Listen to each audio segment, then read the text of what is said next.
Hello, hello. We are live. It's Helen Martin here from helenmartinonline.com, and I have a very special guest with me today. It is the one, the only Kate McShea. Hello! Hi, everybody. Hi, Helen. So happy to be on. Thank you for joining me, and sorry guys for being a little bit late. We just had some sort of technical issues, but here we are, and it's awesome. If we do have anyone live, just come in, tell us where you're coming in from, say hello. Please send Kate lots of love for being with us today. Really grateful for you to give up your time, to talk to my community here today, and share with us your experience. You have a massive brand. You have over 200,000 followers. So you've got to be doing something right. And I think we could learn a thing or two from you. So I've been talking a lot about branding this week and about the importance of branding ourselves rather than pushing, our products and our company out on people. So, hey, Rob. Hey, Glenn. Hey, Jeff. Thank you for joining us. Please say hello to Kate. Send her some love. What's up, guys? Hey, Tanya, thank you for joining us, everyone. So I was just wondering if you could start, Kate, with sharing us just a little bit about your journey and your background, and how have you managed to get 200,000 followers, online? So I'll share the brief story, just of the background and the transition in. And I'd love to know and have you guys comment in and engage with me. And if there's anything that my story relates to, either where you're currently at right now or something that maybe you went through as well. So I'm a previous second grade teacher turned entrepreneur. Basically got to the space of where I loved teaching. I loved my career. It was truly a profession for me. I was very passionate about it. I loved making an impact.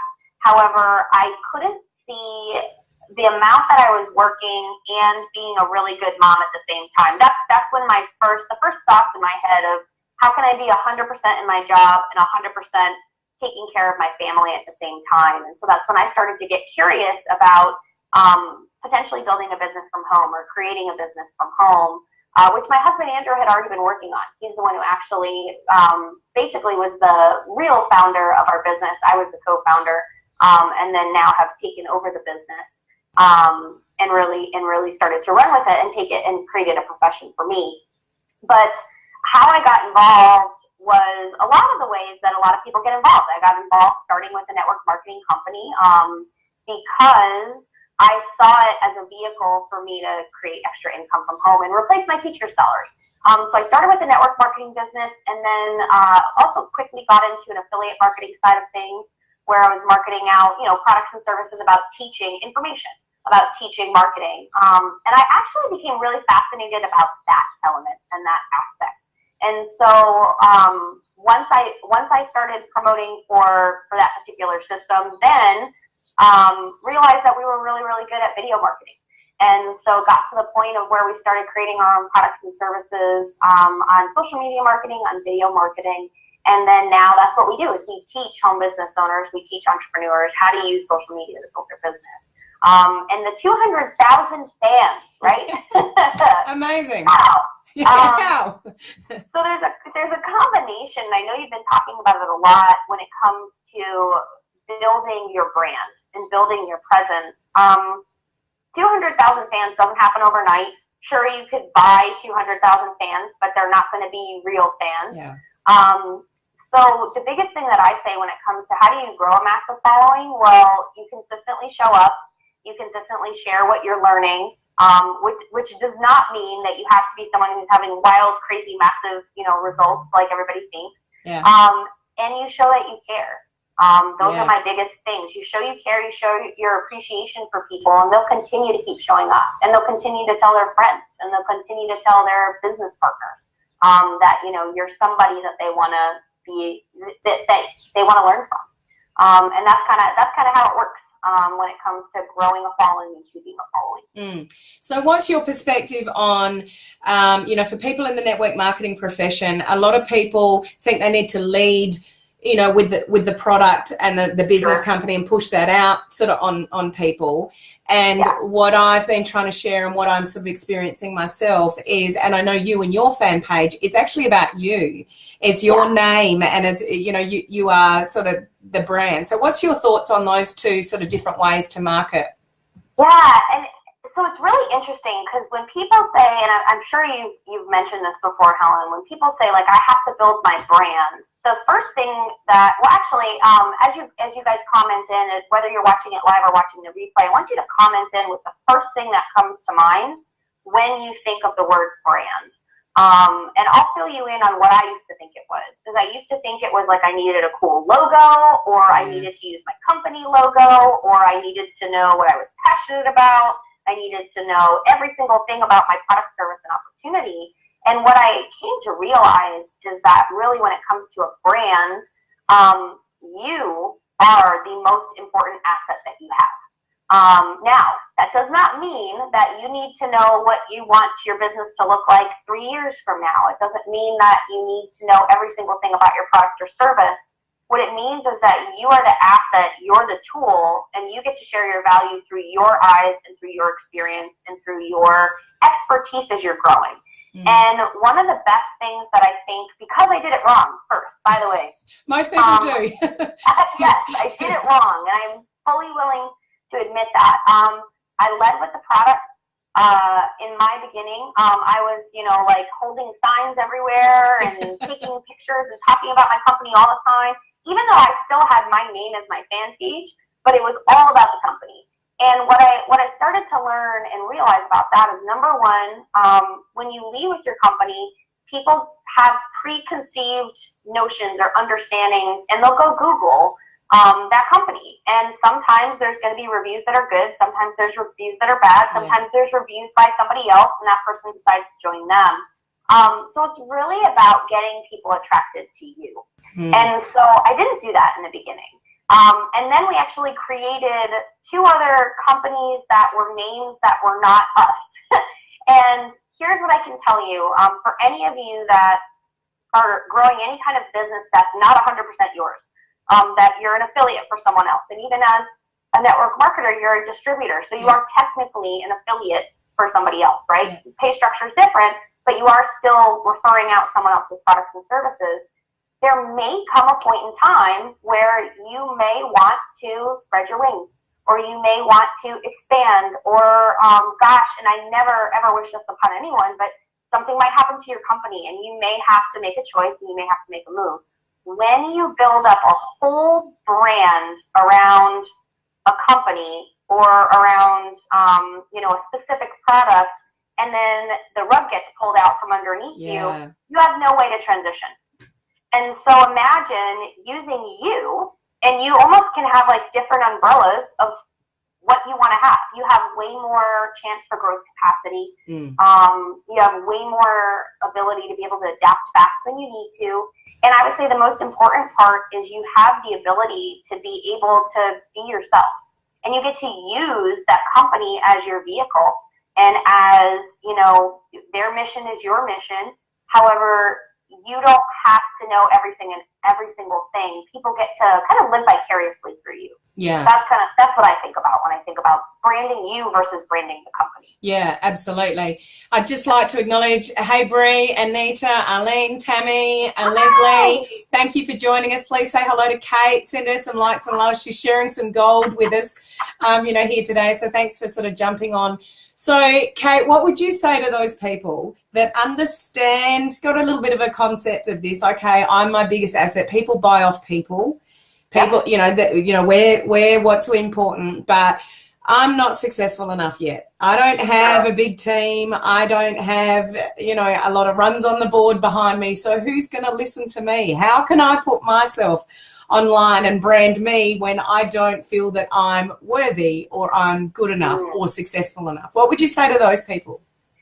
So I'm so happy you brought this up because honestly, I know we talked a little bit beforehand. You'd given me a heads up on some of the things you wanted to touch on. And as you were just bringing it up now, it actually brought up a story of what happened to me in the beginning when I didn't have a lot of results.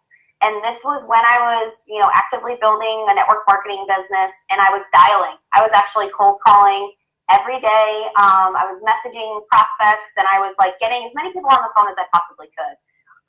And my story was that I was basically doing the fake it till you make it. Like, I was talking about how awesome my team was, and I hadn't brought anybody in yet. And so it felt super authentic to me, inauthentic to me. And it felt like I was an imposter. It felt like how else am I supposed to share who I am when I haven't gotten results?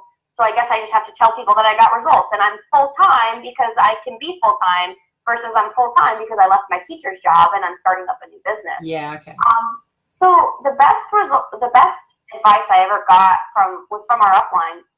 And he said to me, you want to do what's duplicatable.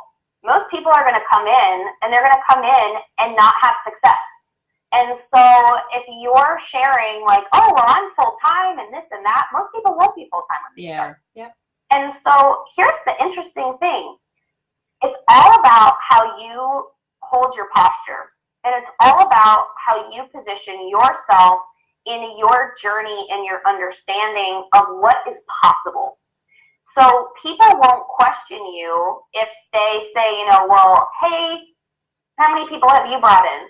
And that's like the biggest fear that most people have. Well, one of the simple ways to handle that one is say, well, here's what I can tell you is, yeah, I'm new in this company. However, I'm really excited with the tools that we have and the growth that we're going to be doing. And I know that my leadership capabilities are something that can definitely help others. But this is really more about you. So tell me more about what you're looking to do, what you're looking to do for your business. And so when it comes to I haven't had results yet, realize that most of your people that are going to be coming in are not going to have results either. And so by you sharing other success stories inside of your company, because obviously the company is around for a reason, and so start collecting stories of other people and what they did, because people live in stories. People create stories about things that aren't even true. That they think are happening and they're not. And so if you have the ability to share in story and share other people's stories, it actually makes you a stronger leader, and it creates you as a bigger asset, because your new people coming in don't think that they have to be that person that is wildly successful. They just need to know a couple of stories to guide people through the process, and then you give them the tools to close them into your product or service. Yeah. I wish I had done that earlier. And I think, what people don't realize is you're actually more relatable to people when, if somebody's super, super successful up here and you're sort of listening and learning from them, sometimes people think, well, I can't do that. I'm not there. I don't have that. But if you're really only a few steps ahead of somebody, and you're willing to learn something and teach it to somebody and just give somebody some valuable information, and as you just said, it doesn't have to be your story, it can be somebody else's story, then that can be helpful to somebody. When you're helpful to somebody, that's when you become valuable. So, awesome. Thanks for that. So what about, people think I need to know, if I'm going to brand myself online, I need to know everything about what I'm about, what my brand is. I don't know what my brand is. I need to be really passionate about this, and I need to have it all sorted out before I can ever do anything online. So I've got to have all my ducks in the row before I can put myself out there, if you like. What's your thoughts on that? Yep, and I got to have my website set up. It's got to be looking good. It's got to be launched. I've got to have the right logo. I've got to have the right this, the right that. Yeah. The perfect welcome video. So what I can tell you is that you'll hear that, right? You'll hear that that's a recommendation, and people will just naturally tell themselves it's honestly where it comes from for me. And people might disagree. It comes from a side of self-preservation on self-image, on what are we going to look like if I put myself out there and it's not received in the way that I want it to be received. What is it going to look like if I put myself out there and it doesn't look as professional as I'm thinking it needs to look?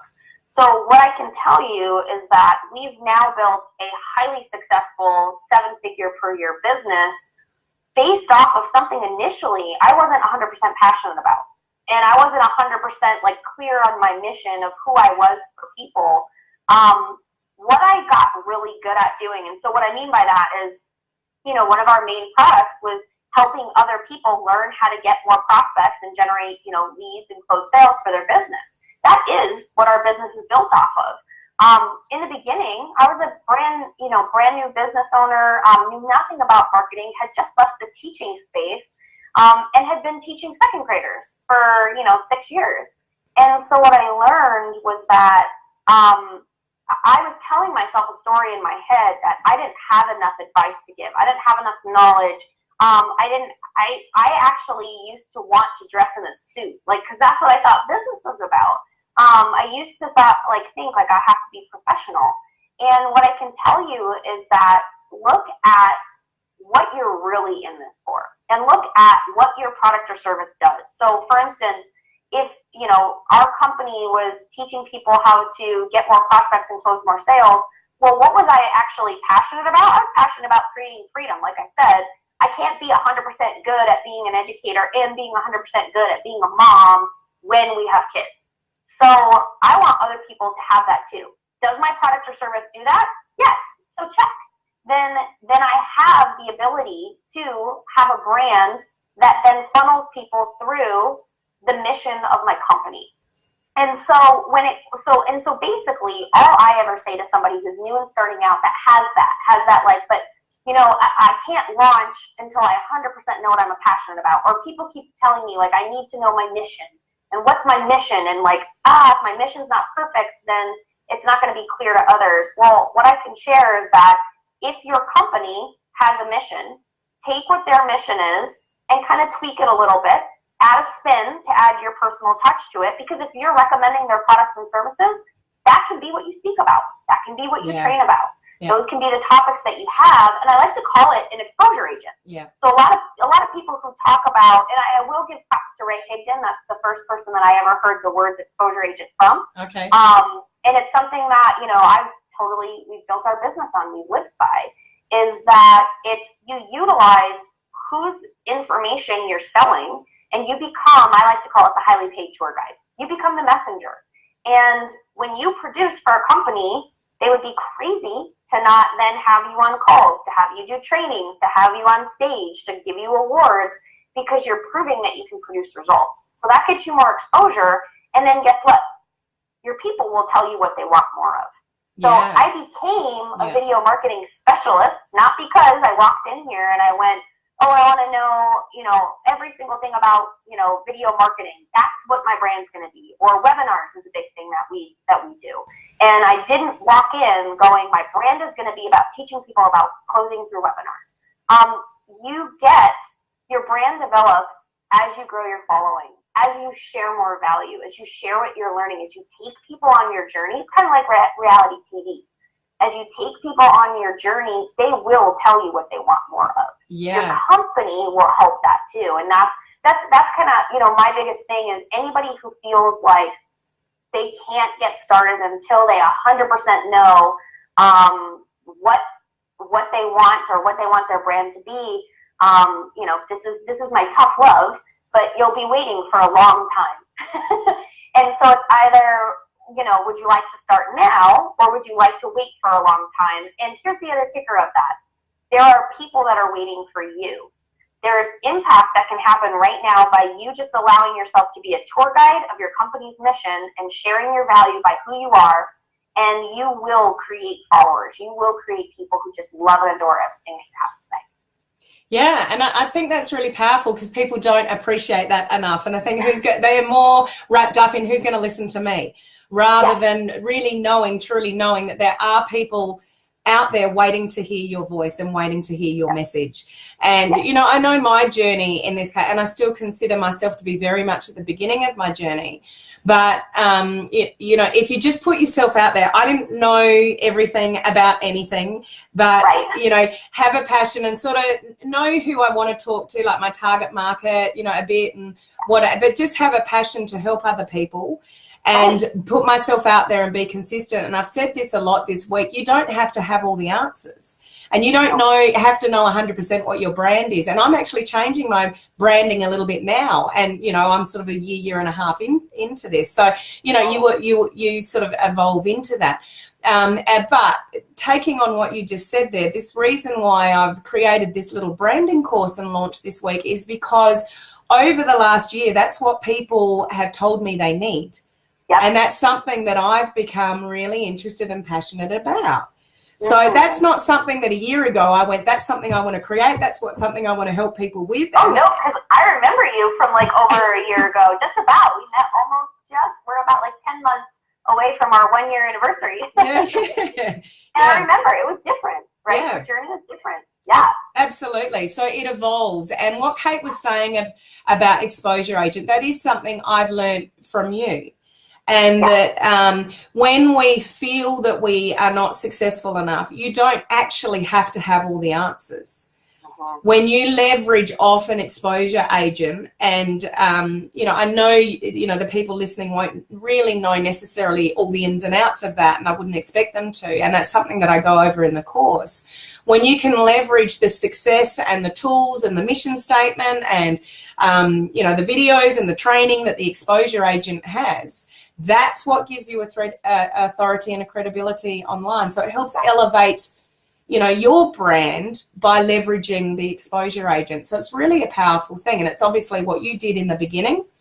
And, you know, look at where you are sort of now and the followers that you have now. Yes, exactly. Totally. Yeah. Yep, you just nailed it. So just in a nutshell, what would be your, you know, building a brand online? It's obviously, you know, you don't have to be successful. You don't actually have to be 100% passionate about it. So we talked about those things. What are sort of 3 critical things from us as a person? So not only sort of the skill level, but really making it and building a brand online. What are some of the things that you've done that have really helped, you know, just keep that brand growing, you know, helping, you know, people to learn to love Kate as they do? What are some of the things that you've done over your journey that's helped you get there? Sure. So I think what most people, so when things started to really turn for us and really start to grow and really start to kind of skyrocket, there's 2 things to think about.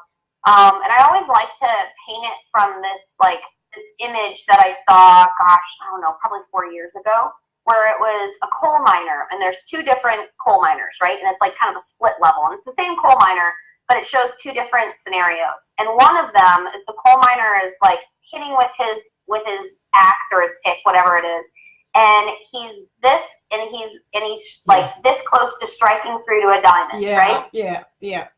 And so he's still working at it, and he's like this close.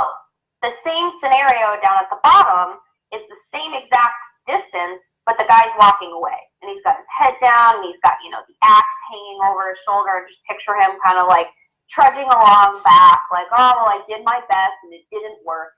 That's how most people's businesses seem, especially for the first year, maybe even first year and a half, heck, sometimes 2 years plus. Everybody's journey is different. Is that you never know how close you are, and it's going to feel like as you're starting to build up your brand, as you're starting to deliver value, as you're starting to share your company's message through training, that I always love to explain it like if someone were to walk away, what might they be able to take action with from your trainings, right? So what might be one little nugget that they can take? You're going to have to do quite a bit of that consistently until you see the diamond shine through. Yeah. So that's the first thing to think about. The second thing is that, and that's consistency, honestly. Yeah. That's probably one of the biggest words that if you look at some of the people that you look up to right now, or that maybe you're on their email lists, or you're watching their lives all the time, or you're watching Helen, go back and look at what Helen was doing a year and a half ago. Go back and look at, what I was doing 2 or 3 years ago. You're going to see potentially even a different kind of consistency. Or you might even see the flops of the posts, because I don't delete them, and I don't care, because it's part of the growth. Yeah. But people who create massive growth are incredibly consistent. Yeah. Incredibly consistent. So the second two things that I will say that changed everything for us was allowing myself to be authentic and vulnerable with people. And that basically goes down to, I'm going to share my journey and I'm going to share the knowledge that I know. However, I'm also going to share with you that I don't know everything. I'm also going to share with you my flops. I'm going to share with you the things that just totally sucked and didn't work. And people have an appreciation for that, especially in an age where social media is all about how to take the perfect selfie, how to show your perfect vacation, how to, I was watching this show and I can't remember what it was, but it was a girl who was laying down and she was like moving her coffee cup and tilting everything and like flipping her hair out to the side. And then finally she takes her picture and she goes, just woke up, like hashtag Mondays or whatever, like the struggle is real. And that's how people are experiencing social media. Yeah. They're experiencing it from a space of perfection. And the ones who really win show up with their faults, show up with their screw ups. Because people love to avoid the mess. So if you can allow someone to avoid a potential disaster of something that you did, they will immediately identify you as a leader. Yeah. Totally agree with that. And I think people think they need to be perfect. They think they need to look perfect, speak perfect, deliver perfect content. And if there's something I've learned, over the last year, it's the more natural and authentic I am, the better connection you actually have with people, because it shows that you're human. And no one's perfect. It's impossible to achieve perfection. And I think if you do, it just slows you down. Yeah, absolutely. I mean, look at us right now. Like, we don't have perfect lighting. I've got my headset because my mic wasn't working. I mean, I couldn't get onto Zoom. There was a weird technical thing. And I'm in my gym clothes. Like, I'm getting ready. I'm going to go for a run after, a couple of other calls that I have. It's about people really, truly, especially when you're starting out, they don't care about your presentation. They don't care about the background. They care about how you make them feel. Yeah. And so if you can find a way to make them feel loved, to make them feel appreciated, to make them feel valued, and to make them feel like what you have to share can genuinely help them. Because remember, it's all about your prospect. We all get so concerned about our self-image and about, do we look good? Do we sound good? It doesn't mean squat. Like, everyone else is looking at what's in it for me. So the more that you can show them that you truly care about them, you'll immediately start winning. Absolutely. Couldn't agree more. Guys, can you please send Kate some likes and loves? And if you found this valuable, this content that Kate's shared with us, please put the word value down below. We'd love to know. So Leslie said very helpful information. Tanya said great advice. Leslie, have to relate to you and know that you are human and make mistakes. Absolutely, Leslie. That's how they connect with you. Spot on, Leslie. Great comment. Kate, I'm respectful of your time. I'm so appreciative of you giving up your time and sharing your wisdom with me and my community. Once again, please send Kate some love. Have you got any last words, Kate? I think the biggest thing that I would say is that all of you are in amazing hands with Helen. And I think what I love, because I've been able to see Helen grow over the last 10 months or so, is that not only does I know she's got amazing experience in the corporate background, but she genuinely cares. And for her to bring out people and take her time and interview people and take her time to do these trainings and show up for all of you, I just wanted to let you know that you are in such good hands with her. Her ability to understand brands and break down branding in its simplicity is super duper important. And so I would highly suggest that you hit up Helen and you talk to her more about how you can continue to learn from her besides the free stuff, because free is good. However, the magic happens when you really just jump in feet first and you invest in yourself. So you guys are in great hands with Helen.